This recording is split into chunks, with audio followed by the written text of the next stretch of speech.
Hello, everybody. I've attempted to record this particular video a number of times, but I keep messing up and I keep having to restart it. So hopefully it'll be okay this time. Um, if you read the title, I know it sounds a bit provocative, but I promise this video is not like a takedown of feminism in any way. Um, I'm not, this isn't a critique of an ideology, rather a something I've noticed talking to people that claim to be feminists, and I thought it'd be important to point out for the sake of both maybe for feminists and both, but for both feminists and traditional thinkers. Um, so yeah, how do you know when a feminist is lying? Lying is a strong term. They're not always lying when they do this. A lot of the time, I think they're just sort of they're not paying attention, but sometimes they are just lying for whatever reason. So yeah, I think, in my opinion, the way you can tell that a feminist is disingenuous about the beliefs they claim to hold is when they insult or mock either the Virgin Mary or nuns. And I know it's very religiously charged, and as a religious person myself, it's something that I notice because I think about religion day to day more often. But I'll sort of explain what I mean by this, and I'll start off by talking about the Virgin Mary. You'll notice that with some feminists, people that claim to be feminists, they'll make a lot of comments about the Virgin Mary, oftentimes mocking the Virgin Mary, usually in a sexual manner, denying her chastity, or making sort of gross hypotheticals regarding the Virgin Mary.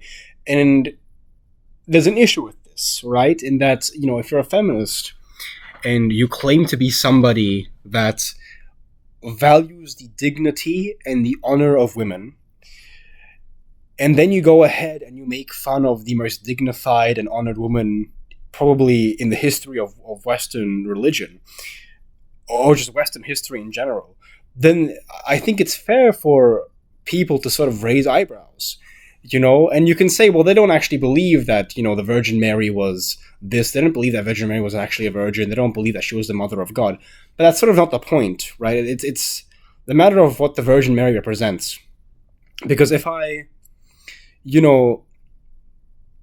for example, if I take a pride flag and I burn the pride flag in front of some LGBTQ plus people, or whatever, and they get very offended, and I say to them, well, I don't believe in pride as a movement. I don't think that your beliefs are true, and so this action to me is just arbitrary, and for you to get angry at me is nonsense, right? Because you're holding me to standards that I don't believe in.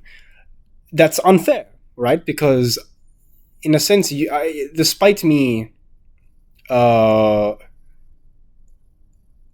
not believing in the tenets of, let's say, the Pride movement, in that I don't follow them and I don't believe that they are what they claim to be, I know what these ideas represent, right? And so I know what I am doing when at least, an intelligent person knows what they're doing when they, do something as provocative as burn the pride flag. It's sort of a bit disingenuous to claim that, oh, well, I don't believe in this. So the same thing with regards to the Virgin Mary. Let's say you don't believe in the Virgin Mary as the Mother of God, but you know what she represents, and she, represents the highest of the saints, the most honored of the saints, the archetypal image of a virtuous woman, that it's too much to sort of describe in this video, because it's not describing the theology behind the Virgin Mother is not the point of this video. But I think it should raise suspicion when a person claiming to be a feminist and claiming to be somebody that is interested in dignifying women and elevating women to a status that's more than just objectification, that's more than just a sex symbol. I think when the people like this take a woman like the Virgin Mary, who who is sort of the archetypal example of somebody that's a woman that's been taken and been raised above objectification to the maximum extent. And then they insult this figure and they pull her down and they start making objectifying comments about her.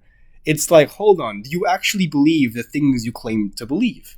And the same thing goes for nuns, in the sense that, many modern feminists, and this is actually, they're right in this critique. The feminists are correct in that objectification is an issue and that it is sinful and it is problematic, right?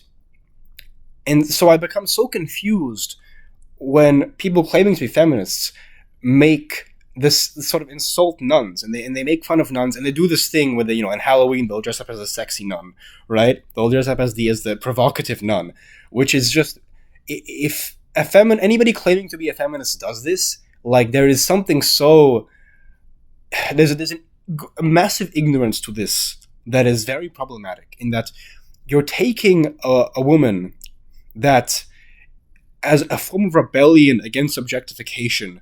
Sorry about that. I sorry for the cut there.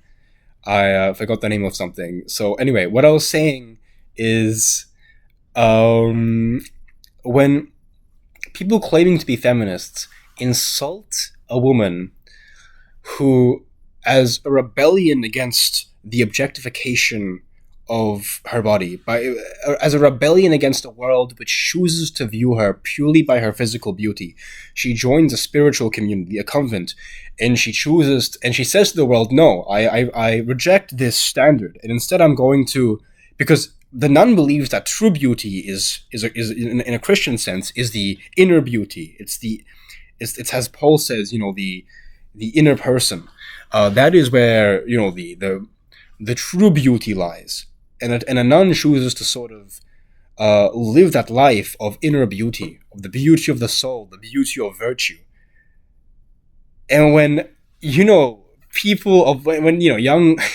young women go to like Halloween parties and they dress up as like sexy nuns or like promiscuous nuns, it's like, and then they go, oh, objectification against women is so bad. It's like, there needs to be a sort of self-awareness in that you're taking these women that are fighting against the over-sexualization that we so often see in this world, and you're taking them, and just like the Virgin Mother, you're pulling them back down, and you're saying, no, you're not allowed to, no, in fact, I'm not going to let you elevate yourself above objectification. I'm going to objectify you. I'm going to pull you down to the level at which I see you purely through your physical beauty, your physical attributes. This is majorly problematic and majorly contradictory to what I believe feminism attempts to do. So, yeah.